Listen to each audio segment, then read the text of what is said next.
ये समय है कि मैं आपके लिए परमेश्वर की इच्छा और योजना में होकर जो वचन परमेश्वर ने आपके लिए दिया है आपके साथ उसे साझा करूं,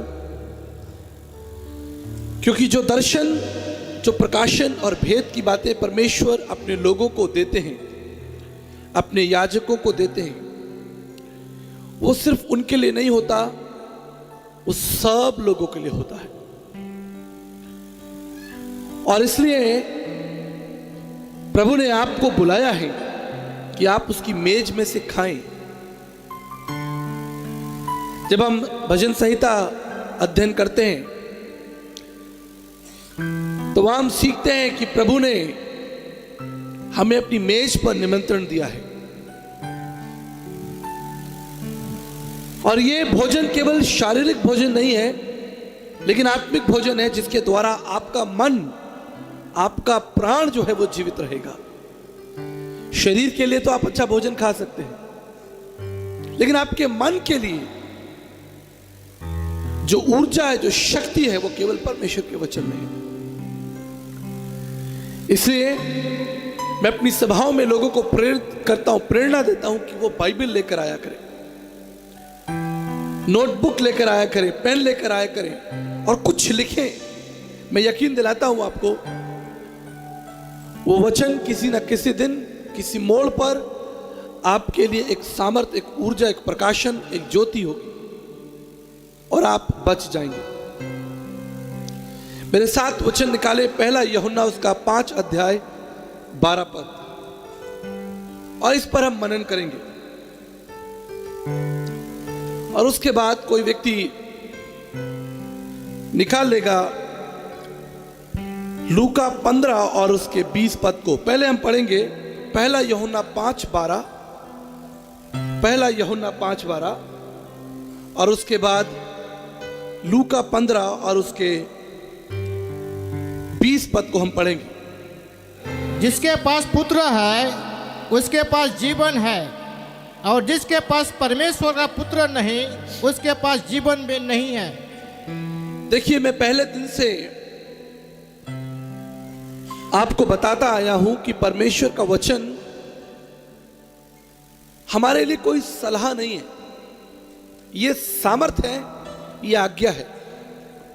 परमेश्वर की दृष्टि में चाहे आप एक गरीब व्यक्ति हो और चाहे आप किसी देश के प्रधानमंत्री हो, उसका वचन सब प्राणियों के लिए एक सा है। उसने जो कहा है वो सबके लिए है। उसके वचन में मनुष्य के लिए भेदभाव नहीं है कि ये विशेष जाति का है, ये विशेष समाज का है, ये धनवान है, ये भारत का है, ये पाकिस्तान का है, ये अमेरिका का है, ये चाइना का है।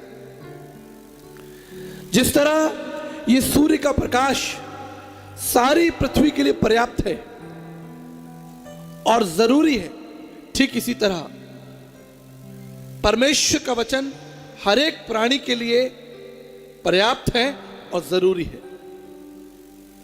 उसने कहा कि जिसके पास पुत्र है उसी के पास जीवन है, जिसके पास पुत्र नहीं उसके पास जीवन नहीं है। देखिए, वचन ऐसा भी हो सकता था आपको खुश करने के लिए, थोड़ा खुश करने के लिए, कि जिसके पास पुत्र है उसके पास जीवन है, और बात खत्म हो जाती। और लोग सोचते हैं हाँ ठीक है, अच्छी बात है। परंतु मैं आपको स्मरण दिलाना चाहता हूं, जिसके पास पुत्र नहीं है उसके पास जीवन नहीं है। यह कठोर बात है और सत्य है। भारतीय दर्शन में लिखा है, ब्रह्म सत्य जगत मिथ्या, परमेश्वर सत्य है। शब्दों शब्दाक्षर परम ब्रह्मा, शब्दों शब्दाक्षर परम सत्या। वो परमेश्वर जिसके मुंह से वचन निकलता है वो सत्य है, अटल है, सनातन है और सब प्राणियों के लिए। परमेश्वर किसी का पक्षपात नहीं करता। वो चेहरा नहीं देखता, अच्छे कपड़े पहने हैं, सुंदर लग रहे हो, धनवान हो, बड़े ज्ञानी हो, कहां से आए हो, जापान से आए हो, अच्छा अच्छा यहां बैठो। ऐसा नहीं है। तुम गरीब हो, रिक्शा चलाते हो, चलो उधर बैठो। उसका द्वार सब प्राणियों के लिए खुला है, हर भाषा के लोगों के लिए। उसका संदेश सारी पृथ्वी के लिए है और उसका संदेश स्पष्ट है, क्लियर है, नो डाउट, नो कंफ्यूजन। जिसके पास पुत्र है उसके पास जीवन है, और जिसके पास पुत्र नहीं है वो जीवन को नहीं देखेगा। चाहे आप कोई भी हो, आप ज्ञानी हो, आप अधिकारी हो, आप राजा हो, आप संसार के सबसे धनवान व्यक्ति हो, अगर आपके पास प्रभु यीशु नहीं है, आप उस अनंत काल के जीवन में प्रवेश नहीं कर सकते।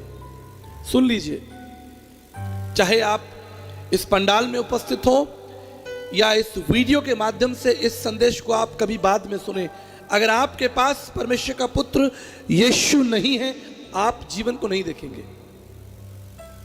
यह आपके लिए अंत होगा। लेकिन हमारे पास एक आशा है कि जिसके पास परमेश्वर का पुत्र अर्थात यीशु मसीह है, उसके लिए जीवन होगा। मेरे प्रियो, इस रहस्य को मैं आज आपके साथ साझा करूंगा। What is the meaning to have the Son of God? इसका अर्थ क्या है, इसका भाव क्या है, इसके पीछे कौन सा रहस्य छिपा है कि जिसके पास परमेश्वर का पुत्र है उसके पास जीवन होगा। मेरे प्रियो, आप दो परिस्थितियों पर दृष्टि कीजिए, दो महत्वपूर्ण चीजों पर अपना ध्यान आकर्षित कीजिए। इससे कोई फर्क नहीं पड़ता कि अगर आपको बाइबल का बहुत अधिक ज्ञान नहीं है तो भी कोई बात नहीं। दो चीजें आपको समझनी है, साधारण चीजें आपको समझनी है, और वो क्या है? पहली चीज जो आपको जाननी है कि परमेश्वर सामर्थी है, सर्वज्ञानी है, अटल और अगम्य है। ये परमेश्वर के बारे में है। उसने संसार को अपनी बुद्धि से, अपने शब्दों से बना दिया। वो प्रतापी परमेश्वर है, उसके आगे कोई खड़ा नहीं हो सकता। कोई उससे बहस करके, लड़के, युद्ध करके परमेश्वर से जीत नहीं सकता। क्या कोई परमेश्वर का सामना कर सकता है? इससे कोई फर्क नहीं पड़ता आप किस जाति के हैं, समाज के हैं, और आपके पास कितनी ताकत है, कितनी तोप है, टैंकर हैं आपके पास, कितने बम हैं, कितने हथियार हैं, आप परमेश्वर का सामना नहीं कर सकते। उसका प्रताप इतना भयंकर है कि अगर वो सूर्य के प्रकाश को भी थोड़ा बढ़ा दे तो आप जलकर मर जाएंगे। उसे कुछ करने की जरूरत ही नहीं होगी। He will just order the sun। इस सूर्य से कहेगा, भैया 50 डिग्री आगे बढ़ो। अभी टेम्परेचर क्या है? शायद 34 तो होगा, 35 तो होगा, 30 प्लस होगा। परमेश्वर को कोई शस्त्र नहीं उठाना, आपको मारने के लिए कोई शस्त्र नहीं उठाना। उससे बस इतना कहना है, सूर्य 50 डिग्री आगे बढ़ो, बस। और सारी सल्तनत, आपकी बुद्धि, आपकी योग्यताएं, आपके हथियार, आपका वैभव, आपकी ताकत, क्षमताएं सब नष्ट हो जाएंगी। ये सूर्य आपको खा जाएगा। इतना प्रतापी परमेश्वर है, इतना सामर्थी परमेश्वर है। इसलिए राजा दाऊद कहता है, I put my trust in Jehovah God. मैं अपना सारा ध्यान, सारा भरोसा उस परमेश्वर पर लगा। वो राजा है लेकिन यहोवा को अपना राजा मानता है। आप समझ रहे हैं मैं क्या कह रहा हूं? हम परमेश्वर के बारे में बात कर रहे हैं। We are talking about God first. वो प्रतापी, जयवंत, सामर्थी परमेश्वर है। जरा कल्पना कीजिए उसके बारे में। उसके कह देने से ब्रह्मांड अस्तित्व में आ जाता है, आप बन जाते हैं, पशु पक्षी बन जाते हैं। प्रतापी परमेश्वर है। दूसरी बात, पहली बात परमेश्वर के बारे में, दूसरी बात मनुष्य के बारे में। दो चीजें आपको जाननी है, सारा रहस्य आपको समझ में आ जाएगा। मनुष्य क्या है? क्या है मनुष्य? अगर आप इसे दार्शनिक दृष्टि से देखें, फिलॉसफिकल, दार्शनिक, तो मनुष्य इस पृथ्वी पर, इस ब्रह्मांड में कीड़े के समान है, कुछ नहीं। क्या आपके अंदर कोई सामर्थ्य है?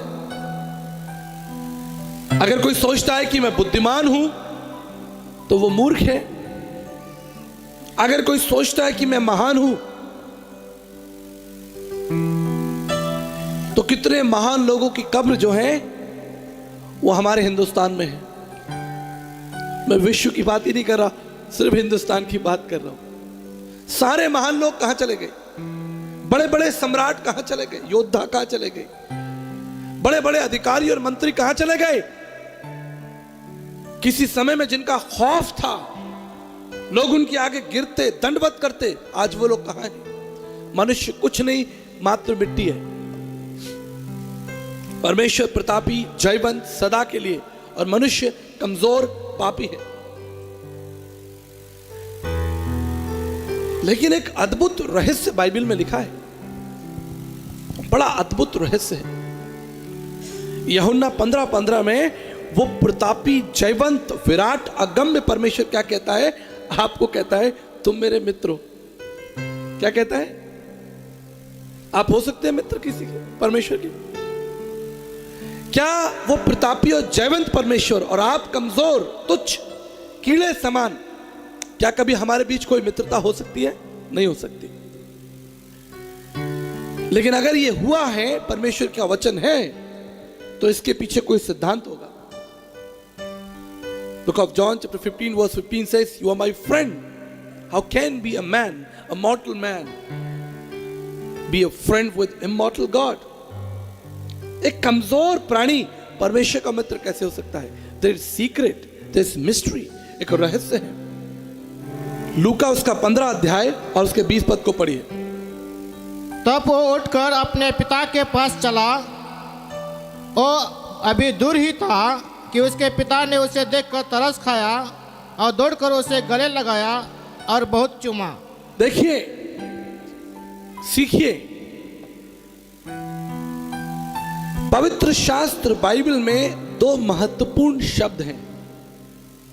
जिस तरह सिक्के के दो पहलू होते हैं, इस तरह दो महत्वपूर्ण शब्द हैं, विचार हैं। पहला विचार है पुनरुत्थान। आप कल्पना कीजिए कि अगर बाइबल के अंदर सारी सुंदर कहानियां होती और सिद्धांत लिखे होते, यीशु ने ये किया, यीशु ने वो किया, यहां गए, वहां गए, लेकिन अगर पुनरुत्थान शब्द बाइबल में नहीं होता तो हमारी आशा क्या होती? कोई आशा होती? हमारी भक्ति का कोई लक्ष्य होता, कोई कारण होता? हम सब अपने अपराधों में, अपने अधर्म, अपने पापों में मर जाते और सब कुछ खत्म हो जाता। परंतु पुनरुत्थान शब्द, the word resurrection, is the most powerful word in the Bible. लेकिन आज हम उस पर बहुत ज्यादा चर्चा नहीं करेंगे, उसके विषय में आप जानते हैं। और जो दूसरा शब्द है जो आपको परमेश्वर के निकट ले आता है, या कहें कि परमेश्वर हमारे निकट आता है, वो शब्द है तरस, द कंपैशन। अगर पवित्र शास्त्र बाइबल में ये शब्द ना हो, तरस शब्द ना हो, तो आप परमेश्वर की आराधना नहीं कर सकते, आप उसके गीत नहीं गा सकते, आप उसके निकट नहीं आ सकते, आप उसे जान नहीं सकते, आप उसकी भक्ति नहीं कर सकते। There is no hope if there is no compassion in the Bible. If there is no compassion, there is no hope. बड़ा रहस्यमय शब्द है ये, बहुत रहस्यमय शब्द कि उस पिता ने अपने पुत्र के ऊपर तरस खाया। पिता धनवान है, अभी भी धनवान है, पैसा देने के बाद भी ले गया बेटा, कोई बात नहीं, अभी भी पिता धनवान है, अभी भी पिता सामर्थी है, अभी भी पिता राजमहल के अंदर रहता है, अभी भी पिता के साथ बहुत से कर्मचारी काम करते हैं, अभी भी पिता का जो वैभव है वो खत्म नहीं हुआ, अभी भी पिता का जो शौर्य है वो बाकी है। खत्म किसका हुआ? शौर्य किसका खत्म हुआ? पैसा किसका खत्म हुआ? प्राण किसका खतरे में आया? पुत्र का। बाइबल कहती है कि पुत्र ने अपने पिता से वो शौर्य, वो अधिकार, वो धन लिया और रफा दफा हो गया, भाग गया, निकल पड़ा। लेकिन जब उसका सब कुछ नष्ट हो गया, उसके पिता ने देखा कि वो वापस आ रहा है। The mystery of God is written here, and father moved with compassion. पिता तरस से भर गया। याद रखिएगा मेरी बात, अगर कोई सामर्थी व्यक्ति तरस से भरा है, ये बहुत बड़ा रहस्य है। If a mighty man, any mighty man, any powerful man, if he is having a compassion heart, heart of compassion, it's a mystery. क्योंकि जब सामर्थ होती है, जब वैभव होता है, ज्ञान होता है, सामर्थ होती है, तो तरस जो है वो जीवन से हट जाता है, चला जाता है। और इसका उदाहरण आपको देखने को मिलेगा समाज में। किसी बड़े मंत्री अधिकारी के पास जाइए, वो आपको बाहर खड़ा रखेगा। क्या काम है, क्यों आए हो, चलो बाहर निकलो। इसलिए क्योंकि तुम सामर्थी हो, तुम राजगद्दी पर बैठे हो, तुम धनवान हो, ज्ञानवान हो, इससे तुम अपने आप को सामर्थ कहते हो। परंतु जो गरीब है, कमजोर है, वो तुम्हारे दरवाजे पर आया है सहायता मांगने के लिए, तुम उसकी सहायता नहीं करते। इसलिए ये बड़ा मिस्ट्रीफुल कॉम्बिनेशन है। एक व्यक्ति सामर्थी भी हो और तरस से भरा हुआ हो, उसका हृदय तरस से भरा हुआ, ये बड़ा रहस्य, ये नहीं हो सकता। बहुत कम लोग ऐसे हैं। हमारे भारतीय इतिहास में, हिस्ट्री में एक व्यक्ति हुए, डॉक्टर एपीजे अब्दुल कलाम। कितने लोग जानते हैं उनका नाम? हमारे देश के राष्ट्रपति थे। He was most powerful man in this nation, राष्ट्रपति, but yet with lot of love and compassion. जब मेरी मुलाकात डॉक्टर एपीजे अब्दुल कलाम जी से हुई, हम आमने सामने थे। मैंने कहा, सर मुझे आपसे बात करनी है, आई नीड योर टाइम। आप जानते हैं उन्होंने क्या कहा? यू आर वेलकम, आपका स्वागत है। मैंने कुछ समय लिया और उन्हें प्रभु यीशु मसीह के बारे में बताया। I shared gospel with doctor APJ Abdul Kalam. और जब प्रार्थना की बारी आई, मैंने कहा मैं आपके लिए प्रार्थना करना चाहता हूं, can I pray for you? वो अपनी सीट पर से खड़े हो गए, अपनी सीट पर से उठ गए। वो, आप प्रार्थना कर सकते हैं। मैंने कहा, सर आप बैठ जाइए, आप बैठे रहेंगे तो भी मैं प्रार्थना कर दूंगा, आप हमारे भारत देश के राष्ट्रपति हैं, बैठे रहिए, कोई बात नहीं। आप जानते उन्होंने क्या कहा? उन्होंने कहा कि मैं आपके लिए नहीं खड़ा हूं,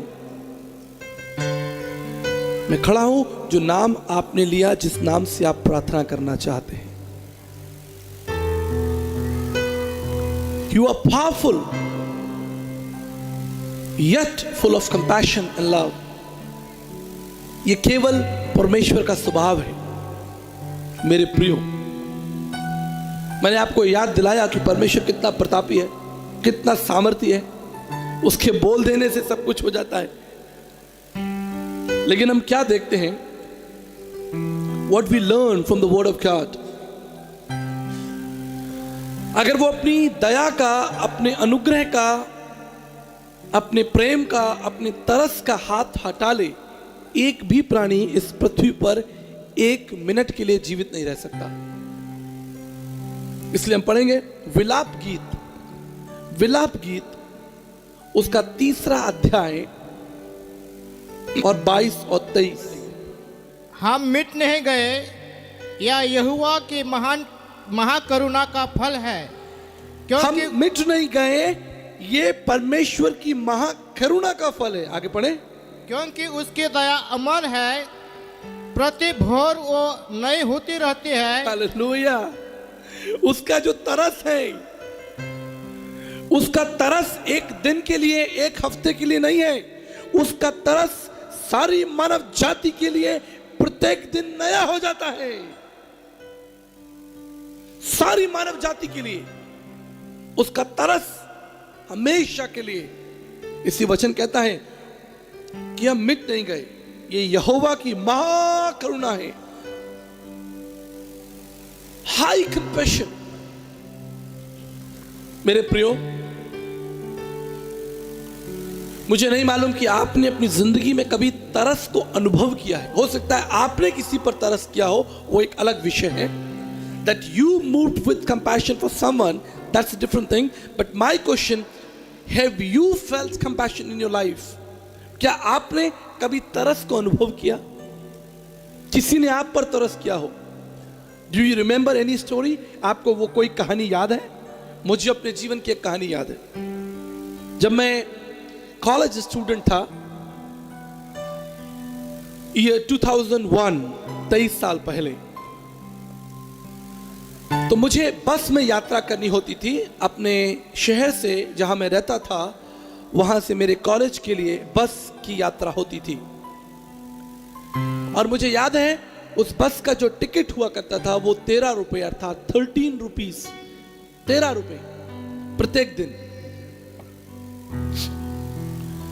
और एक दिन जब मैं बस में था, जब कंडक्टर मेरे पास में आया, उसने कहा टिकट, तो मैंने अपनी जेब में हाथ डाला और मैंने पाया कि मेरा पर्स मेरी जेब में नहीं है। मेरा जो वॉलेट है मैं अपने घर पर भूल गया हूं।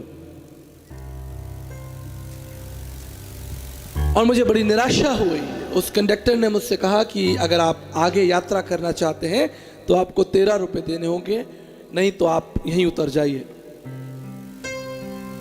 ये हाईवे था, गर्मी के दिन थे, मई जून का महीना था, लू चल रही थी, गर्मी हवा चल रही थी। और अंततः मुझे बस से नीचे उतरना पड़ा। मेरा हृदय टूट गया, मेरे मन में दुख, मैं कह सकता हूं कि एक निराशा, एक अपमान मेरे हृदय में आया कि अरे मैं यात्रा नहीं कर सकता क्योंकि मेरे पास 13 रुपए नहीं है। 13 रुपए होगी तो यात्रा होगी। वो बस थोड़ी दूर आगे गई, लगभग 100 मीटर 150 मीटर आगे गई और रुक गई। और उसमें से एक व्यक्ति ने दरवाजे पर खड़े होकर मुझसे कहा, इधर आओ, जल्दी आओ, दौड़ कर आओ। मुझे लगा कि मैं अपना पर्स में कोई सामान भूल गया हूं और मैं दौड़ कर गया। और उस व्यक्ति ने मेरे कंधे पर हाथ रखा और कहा, चिंता मत करो, ऊपर आओ, मैं तुम्हारे लिए 13 रुपए दूंगा। और अपनी जिंदगी में पहली बार मैंने तरस को अपने ऊपर अनुभव किया कि किसी व्यक्ति के हृदय में मेरे लिए दया आ गई, तरस आ गया और उसने मेरा दाम, मेरा मूल्य चुकाया और मेरी यात्रा पूरी कराई। उस समय गूगल पे या जी पे या फोन पे ये सब नहीं हुआ करता था।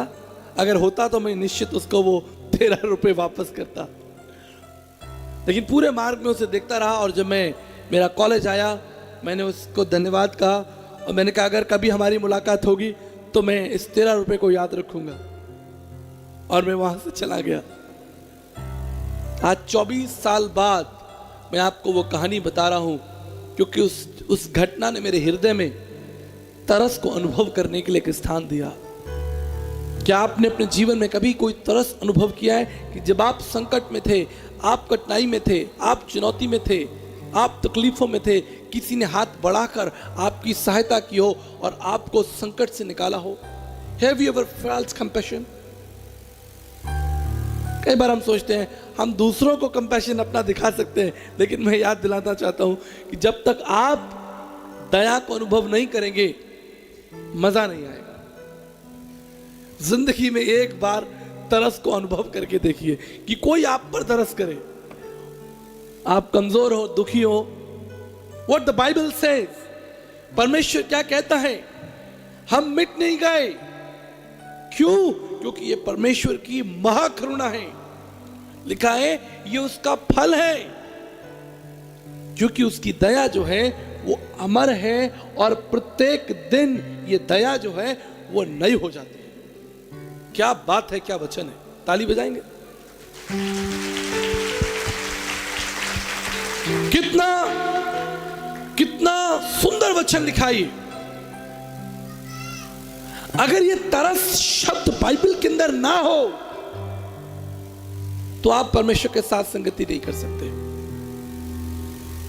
आप जानते हैं, हम बाइबल में बहुत सी ऐसी घटनाओं को देखते हैं।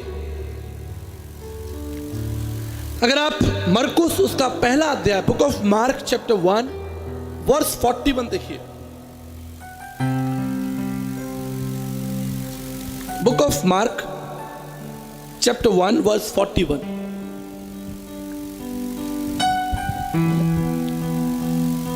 पढ़िए। उसने उस पर तरस खाकर हाथ बढ़ाया और उसे छू कर कहा, मैं चाहता हूं तू शुद्ध हो जा। एक कोढ़ी यीशु मसीह के पास में आया। बड़ी खतरनाक बीमारी है कोढ़, क्योंकि निश्चित कोढ़ एक ऐसी बीमारी है जो न केवल आपको तकलीफ, शारीरिक तकलीफ देती है, लेकिन ये आपको मानसिक पीड़ा भी देती है, क्योंकि समाज, लोग आपको त्याग देते हैं। अगर आपके पेट में दर्द है, कमर में दर्द है, एक्सीडेंट हो गया, सर फूट गया, टांग टूट गई, तो आपके रिश्तेदार, आपके दोस्त आपको हॉस्पिटल पहुंचा देंगे। आपको ऐसा कंधे पे हाथ रख के कहेंगे, चिंता मत करो, सब ठीक हो जाएगा, हम आपके साथ हैं। लेकिन कोढ़ एक ऐसी बीमारी है, अगर किसी व्यक्ति के शरीर में कोढ़ हो जाता है तो उसके प्रियजन भी उसको छोड़ देते हैं। समाज उससे बात करना बंद कर देता है, पड़ोसी उस घर का खाना भी नहीं खाएंगे। अगर किसी घर में कोई कोढ़ी व्यक्ति है तो उसके पड़ोसी और आसपास के लोग उससे दूरी बना लेंगे, बाबा उस व्यक्ति को कोढ़ है। कितनी खतरनाक बीमारी है जो आपके शरीर, आपकी आत्मा, आपके मन, आपके विश्वास को, सब कुछ को खत्म कर देती है। और कल्पना कीजिए कि कोढ़ी यीशु मसीह के पास में आया, वो कहीं और जा ही नहीं सकता था। समाज में उसे कोई स्वीकार नहीं कर सकता था, कोई उसे अपने पास नहीं बैठा सकता था। और वो कोढ़ी यीशु मसीह के पास में आया, and he knelt before Jesus। उसने अपने घुटने यीशु के सामने ठिकाए। उसकी आंखों में आंसू हैं, उसका भविष्य अंधकार में है, उसके आगे कोई आशा नहीं है, कोई आशा नहीं, नो होप, नो मेडिसिन, कोई दवाई नहीं है, कोई सर्जरी नहीं है, कोई लोग नहीं है, कोई नहीं है उसके आसपास। वो अकेला, दुखी, भूखा, प्यासा, शायद अच्छा भोजन भी ना हो, पीने के लिए पानी भी ना हो, कितनी तकलीफ में होगा। और वो यीशु के पास में आता, घुटने टिकाता, और आप जानते हैं वो यीशु की आंखों में देखकर रोता हुआ कहता होगा, प्रभु मुझ पर दया कर, मुझ पर दया कर। यीशु ने क्या किया और यीशु ने क्या कहा? पढ़ दीजिए, दोबारा पढ़िए, इस वचन को दोबारा पढ़िए, 141 को पढ़े। उसने उस पर तरस खाकर हाथ बढ़ाया, उस पर तरस खाया और उसको हाथ लगाया, छुआ। बाबा रुकिए, सुनिए। मुर्दा जा रहा है, यीशु मसीह ने कहा मुर्दा उठ, और वो मुर्दा उठ गया वचन के द्वारा। सूबेदार, एक व्यक्ति सूबेदार था, वो आया, बोला मेरा सेवक मर रहा है घर पर, तू यहीं से वचन बोल दे, वो जिंदा हो जाएगा। प्रभु ने वहीं से वचन बोल दिया, वो ठीक हो गया। दुष्ट आत्माएं, बीमारियां, यीशु बोलते हैं और लोग चंगे हो जाते हैं। लेकिन इस जगह पर बाइबल कहती है उसने कोढ़ी को अपना हाथ बढ़ाकर छुआ। पता नहीं इससे पहले और कितने सालों हो गए होंगे किसी व्यक्ति ने उस कोढ़ी को छुआ भी नहीं होगा, उसके कंधे पर हाथ ही नहीं रखा होगा, उसको प्रिय नहीं जाना होगा, उसको प्रेम का अनुभव नहीं किया होगा। यीशु मसीह ने अपना हाथ बढ़ाकर, बाइबल कहती है, उस पर तरस खाया, उसे छुआ, और आगे क्या लिखा है? उसे छू कर कहा, मैं चाहता हूं तू शुद्ध हो जा। और आगे? और तुरंत उसका कोढ़ जाता रहा और वो शुद्ध हो गया। जिसके पास परमेश्वर का तरस है, he who has the compassion has the life, he who does not have the compassion of Jesus has no life। जिसके पास पुत्र है, अर्थात जिसके पास परमेश्वर का तरस है, उसके पास जीवन है। अगर आपके पास परमेश्वर के पुत्र प्रभु यीशु मसीह का तरस है, if you receive his compassion, अगर आप उससे उसका तरस मांग ले, वो आपको जयवंत कर देगा। कई बार हम उससे बहुत कुछ मांगते हैं, but I teach people, look for the compassion of God, don't be over smart. बुद्धिमान मत बने, परमेश्वर के सामने घमंडी ना बने, परमेश्वर को यह प्रतीत ना कराएं, यह प्रकट ना कराएं कि आप बहुत शानदार व्यक्ति हैं, आप बहुत महान व्यक्ति हैं। याद रखिए, अगर आप परमेश्वर के तरस को प्राप्त करना चाहते हैं, केवल एक ही मार्ग है। जब यीशु मसीह ने कहा मार्ग मैं हूं, कई बार इस पर बहस होती है, बड़े बड़े थियोलॉजियन और दूसरे धर्मशास्त्री इस पर बहस करते हैं कि यीशु मसीह एकमात्र मार्ग कैसे हो सकता है। Why Jesus is the only way? Listen to what the word of God says. परमेश्वर का वचन क्या कहता है, सुन लीजिए। मार्ग का मतलब यह कोई पत्थर की सड़क नहीं है। मार्ग का मतलब यह कोई रास्ता नहीं है जिस पर हमने लकड़ी बिछा दी हो। मार्ग है परमेश्वर का तरस। Do you have the compassion of God? अगर आप अपने पापों को क्षमा मांग लेंगे, परमेश्वर तरस से भर जाएगा। अगर आप उसके सामने घुटने टिकाएंगे तो परमेश्वर तरस से भर जाएगा। इस कोढ़ी ने कहा, प्रभु मुझ पर दया कीजिए। एक ही मार्ग है, जब आप घुटने टिका देते हैं, परमेश्वर, दयालु परमेश्वर अपने तरस को आपके ऊपर उंडेल देता है और आप बच जाते हैं। जब यीशु मसीह कहते हैं मैं मार्ग हूं, वो बिल्कुल सही कह रहा है, क्योंकि उसके तरस में जीवन है। जब ये जवान लड़का अपने पिता के पास में आया, आप जानते इसने क्या कहा? इसने कहा, पिताजी मैंने आपके विरोध में और स्वर्ग के परमेश्वर के विरोध में पाप किया है। बाइबल कहती है उसके पिता का हृदय तरस से भर गया। बचने का कोई दूसरा तरीका नहीं था। No alternatives, no other options, there is only one option. If you have compassion of Jesus, you will have the life. जिसके पास तरस नहीं है, उसके पास जीवन नहीं होगा। हम कहानी पढ़ते हैं नेक यात्री की, सामरी यात्री की। वो मार्ग में था, उसे डाकुओं ने लूट लिया, उसे घायल किया। याजक और लेवी उसे देखकर चले गए, लेकिन एक सामरी यात्री वहां पर था। वचन कहता है उसने उस घायल व्यक्ति को देखकर उस पर तरस खाया और उसका प्राण बच गया। एक ही तरीका था, तरस।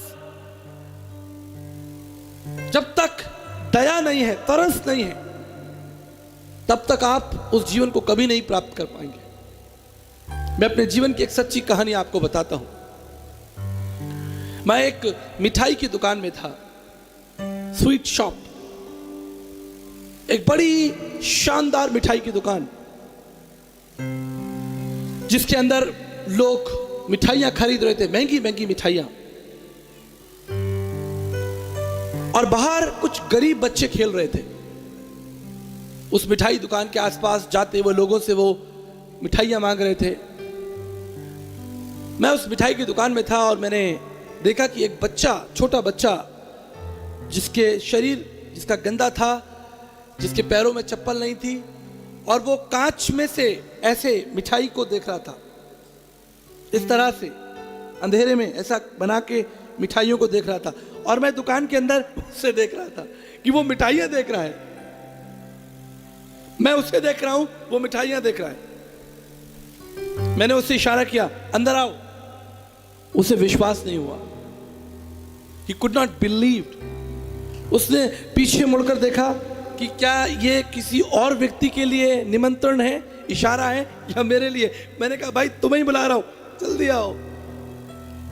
जैसे उसने आने का प्रयास किया, the moment he started enter, वहां पर जो गार्ड खड़ा था, दुकानदार खड़ा था, जो मैं कह सकता हूं कि सिक्योरिटी गार्ड खड़ा था, उसने उस बच्चे को धकेल दिया, पुश कर दिया। कहां जा रहे हो, निकलो यहां से, भागो यहां से। और छोटा बच्चा वहीं दरवाजे पर खड़ा रह गया, कुछ नहीं कर सकता था, क्योंकि दरवाजे पर कौन खड़ा है? एक गार्ड खड़ा है, वर्दी में, उसके हाथ में एक डंडा है, और वो उस गरीब कमजोर बच्चे को दुकान के अंदर नहीं आने दे रहा। अब दुकान के अंदर मैं हूं, बच्चा बाहर है, और दरवाजे पर वो सिक्योरिटी गार्ड है। लोग इस कहानी में हैं। मैंने जब इस परिस्थिति को देखा, मैं आगे बढ़ा, मैंने दरवाजा खोला, उस बच्चे का हाथ पकड़ा और उसे अंदर ले आया। गार्ड ने मुझे देखा और कुछ नहीं कहा, नॉट अ सिंगल वर्ड। उसने मुझे देखा और साइड में हट गया कि मैं उस बच्चे को दुकान के अंदर ले जा रहा हूं। मैंने उसे सोफे पर बैठाया, उसके लिए मिठाई खरीदी। मुझे आज तक याद है, उसने कहा मैं एक लस्सी भी पीऊंगा। आप लस्सी जानते हैं? उसने कहा मैं एक लस्सी भी पीऊंगा। मैंने कहा एक लस्सी भी पियो। और मैं वहीं बैठकर लस्सी पीने लगा और वो भी वहां लस्सी पीने का तुरंत हो गया। और मैंने उसके लिए कुछ मिठाइयां खरीदी और कहा कि जाओ अपने घर भी ले जाओ। मेरे प्रियो, जब मैं दुकान से बाहर निकला, पवित्र आत्मा मुझसे बात करने लगा। गरीब कमजोर लड़का, एक पापी व्यक्ति जिसकी हालत कमजोर है, और वो गार्ड जो वर्दी में है, वो लॉ है, नियम है, कानून है। तुम बुरे हो, झूठे हो, पापी हो, कमजोर हो, दुष्ट हो, कानून आपके ऊपर दोष लगाता है। आप कमजोर हैं और आप परमेश्वर के राज्य में नहीं पहुंच सकते। वहां एक अड़चन है और वो अड़चन है कानून, नियम, लॉ। तब इसका केवल एक ही रास्ता है कि आप परमेश्वर के राज्य में पहुंच जाएं। There is only one way, and that is compassion of God. परमेश्वर का हृदय जो आपके लिए और मेरे लिए तरस से भर जाए। और अगर आप अंदर नहीं आ सकते तो वो बाहर आए, आपका हाथ पकड़े और आपको अंदर ले जाए। Hallelujah. There is only one way. You cannot enter, but God can come out. लेकिन आप जानते हैं परमेश्वर कब दया से, तरस से भरेगा?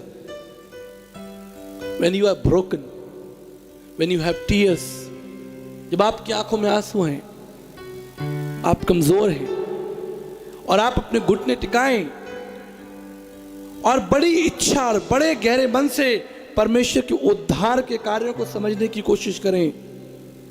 आप समझ रहे हैं? प्रभु, वो उद्धार मुझे चाहिए। I need that salvation. I really need that salvation.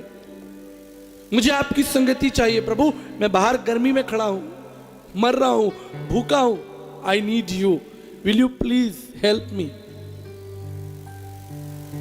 बहुत लोग वहां पर घूम रहे थे, बहुत लोग घूम रहे थे, लेकिन मिठाई किसको मिली? जो सही पोजीशन में खड़ा था, तैयार था। जो इधर उधर घूम रहे थे उन्हें कुछ नहीं मिला। Lot of people in the world, संसार में लोग इधर उधर घूम रहे हैं, मस्ती कर रहे हैं। लेकिन याद रखिए, अगर आप सच्चे हृदय से उस परमेश्वर को ढूंढेंगे तो परमेश्वर का वचन हमें सिखाता है, परमेश्वर का वचन हमें सिखाता है कि उसने स्वर्ग से मनुष्यों पर दृष्टि की। भजन संहिता 14, बुक ऑफ साम चैप्टर 14 वर्स 2 पढ़ लीजिए। भजन संहिता 14 उसका दूसरा अध्याय पढ़िए, पद पढ़िए। परमेश्वर ने स्वर्ग में से मनुष्यों पर दृष्टि की। परमेश्वर ने स्वर्ग में से सब मनुष्यों पर दृष्टि की, पूरी पृथ्वी पर। चीन, Japan, Africa, America, Bharat, England, Poland, Sweden, Sri Lanka, Japan, सब पर दृष्टि की। और आगे क्या लिखा?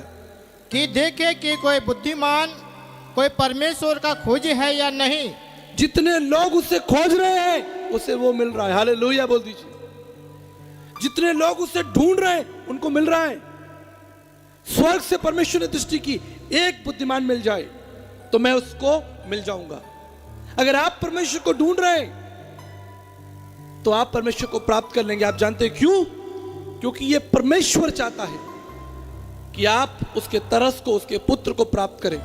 ये केवल आपकी इच्छा नहीं है, लेकिन ये परमेश्वर की इच्छा है कि लोग मुझे ढूंढें और पाएं।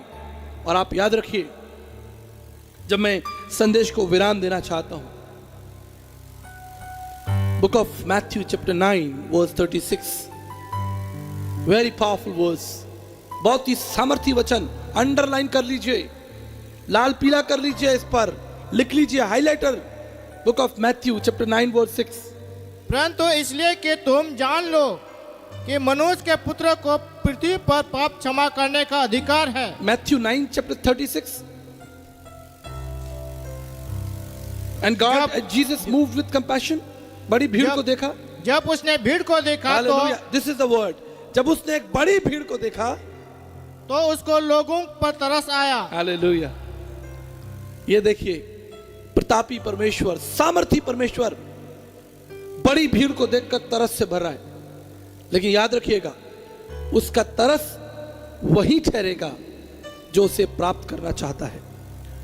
उसका तरस उसी को मिलेगा जो आगे बढ़कर उस कोड़ी के समान अपने घुटने टेके और कहे कि प्रभु, lord, I need that compassion.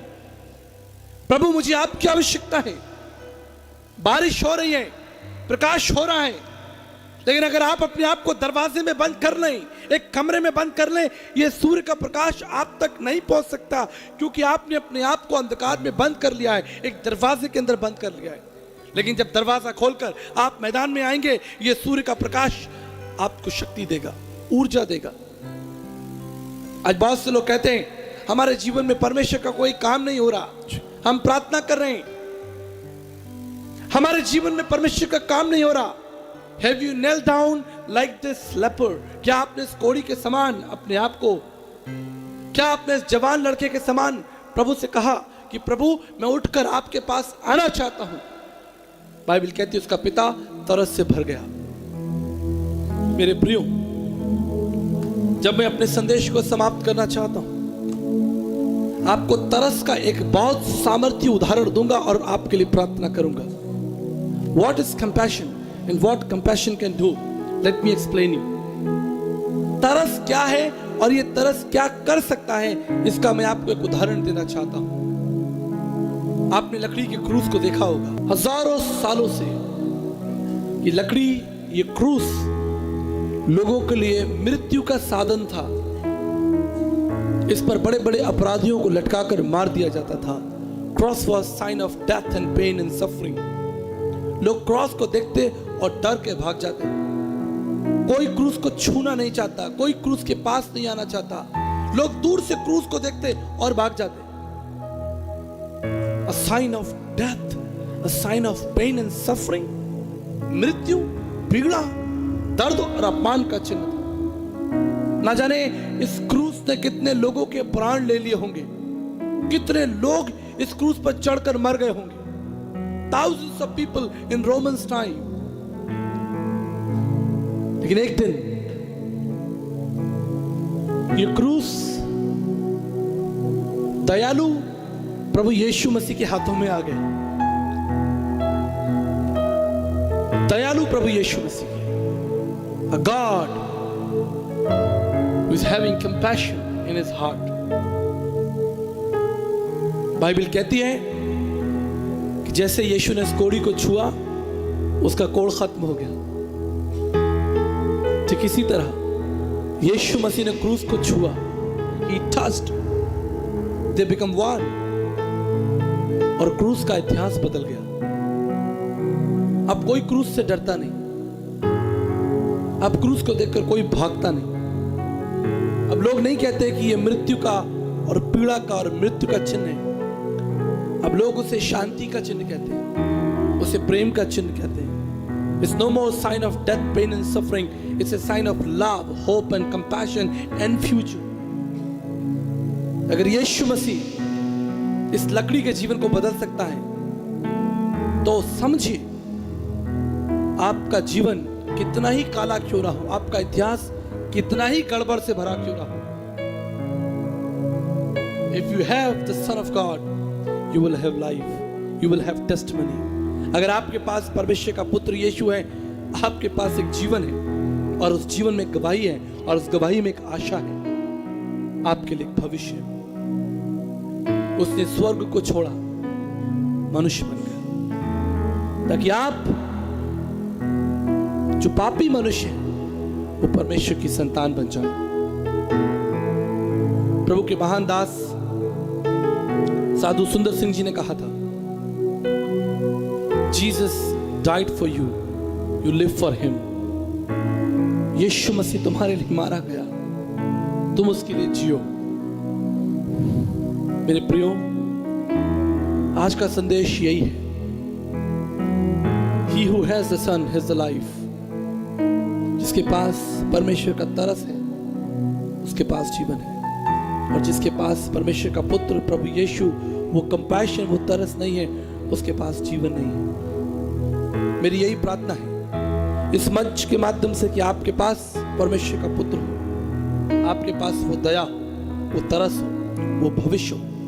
और जितने लोग यहाँ बैठे हैं, जितने लोग यहाँ बैठे हैं, आप सब आसमान में उठाए जाएंगे। जिसके पास उसका पुत्र होगा वो आसमान में उठाया जाएगा। हालेलुया। जिसके पास उसका तरस होगा वो खींच लिया जाएगा, स्वर्गदूत उसको उठा लेंगे। जिस तरह यहूदियों के दरवाजे पर वो चिन्ह लगा था, मृत्यु के फरिश्ते आए, उन्होंने देखा, अच्छा ये प्रभु का चिन्ह है, चलो आगे बढ़ो, इन्हें छोड़ दो।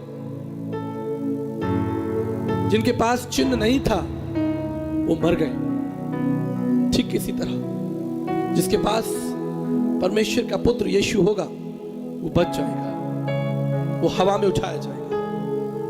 हम सब सदा के लिए जिएंगे। यही बात पौलुस कहता है कि स्वर्गीय बातों पर ध्यान रखो। प्रभु आपको आशीष दे, आपकी सहायता करे, आपकी अगुवाई करे। और मेरी यही प्रार्थना है कि आपके पास परमेश्वर का पुत्र यीशु